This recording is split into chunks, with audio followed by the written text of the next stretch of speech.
Yes ఈ BJP Nampally BJP office దగ్గరికి అయితే రాష్ట్రం నలుమూలల నుంచి కూడా బీజేపీ నేతలు ఎమ్మెల్యేలు ఎంపీలు అంటే బీజేపీ కార్యకర్తలు అందరూ చేరుకుంటున్నారు. దానిలో భాగంగా మనతో పాటు ఆర్మూర్ ఎమ్మెల్యే రాజశేఖర్ గారు ఉన్నారు. మాట్లాడదాం సార్. ఓకే ఓకే కట్ చేసి మళ్ళీ చెప్దాం సార్. వీళ్ళు నేను ఇప్పుడే చెప్పారు సార్, నేను అంటే కాదు రాజశేఖర్ రెడ్డి అన్నారు. మహాభక్తి వస్తుందా? Yes BJP Nampally BJP office దగ్గరికి అయితే రాష్ట్రం నలుమూలల నుంచి కూడా బీజేపీ కార్యకర్తలు ఎమ్మెల్యేలు ఎంపీలు బీజేపీ నాయకులందరూ కూడా చేరుకుంటారు. దానిలో భాగంగా మనతో పాటు ఆర్మూర్ ఎమ్మెల్యే రాకేష్ రెడ్డి గారు ఆయనతో మాట్లాడదాం. సార్ చెప్పండి సార్, రామచంద్రరావు గారికి బీజేపీ రాష్ట్ర పగ్గాలు తగ్గడం ఎలా అనిపిస్తుంది? చాలా సంతోషంగా ఉంది. తెలంగాణ ప్రజలంతా సంబరాలు చేసుకుంటున్నారు. ఏదైతే 2-3 సంవత్సరాల తర్వాత జరిగే ఎన్నికలకు ఈరోజే తొలి శుభసూచకం, తొలి ఏకాదశి. ఈరోజు ముహూర్తము జైత్రయాత్ర ప్రారంభమైంది రామచంద్రరావు గారి నాయకత్వంలో. ఇంకా తెలంగాణ సెక్రటరియట్ మీద కాషాయ జెండా ఎగరేసే వరకు ఈ తెలంగాణ రాష్ట్ర తొలి భారతీయ జనతా పార్టీ ముఖ్యమంత్రి ప్రమాణ స్వీకారం చేసే వరకు ఆగది జైత్రయాత్ర. సార్ ఇంకొకటి సార్, ఇప్పుడు ఈయనకి పగ్గాలంటే ఈయనకి తెలంగాణ రాష్ట్ర అధ్యక్షుడు పదవి ఇవ్వడం వల్ల వేరే నాయకులు ఎవరైతే ఉన్నారంటే ఆ రేస్లో ఉన్న వేరే నాయకులు ఎవరైతే ఉన్నారో వాళ్ళు నొచ్చుకోవడం కానీ, అలాగే రాజాసింగ్ గారు రాజీనామా చేయడం కానీ, ఇది పార్టీకి ఎక్కడన్నా కొంచెం పార్టీకి ఏదైనా లోటు జరిగే అవకాశం ఏమైనా ఉందంటారా సార్? ఇవన్నీ రాజకీయాలలో సహజంగా జరుగుతూ ఉంటాయి.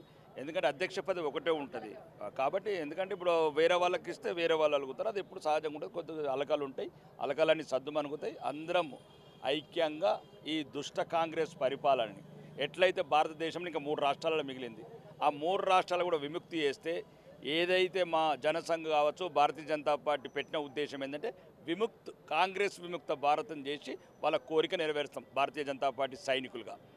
ఇంకా రెండోది రాజాసింగ్ గారు. రాజాసింగ్ హన్మోల్ అదొక వజ్రం, హిందుత్వానికే వజ్రం, ధర్మానికి వజ్రం. ఒక ధర్మం వైపు నిలబడి నికాసైన హిందూ బిడ్డ కొట్లాడుతున్నాడు. ఆయన భారతీయ జనతా పార్టీని వదలడు, మేము రాజాబాయిని వదలము.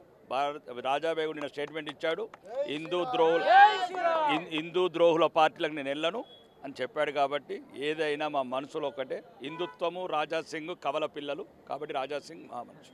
సార్ ఇంకొకటి సార్, అంటే ఇప్పుడు రాబోయే కాలంలో బీజేపీని తెలంగాణ రాష్ట్రంలో అంటే ఏదైతే సెక్రటరీ మీద బీజేపీ జెండా ఎగరేయాలి అని మీరు అన్నారో అది చేయడానికి ఇంకా ఎటువంటి మంచివి చేయాలనుకుంటున్నారు, ఏం చేయాలనుకుంటున్నారు? ఏదైతే ఇప్పుడున్న కాంగ్రెస్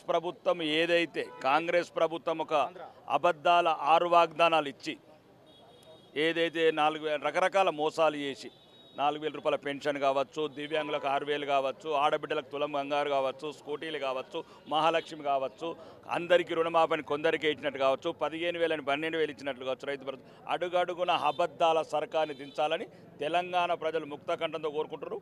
ఏదైతే ఫ్యామిలీ పార్టీ ఉందో అది ఫామ్ హౌస్కే పరిమితమైంది.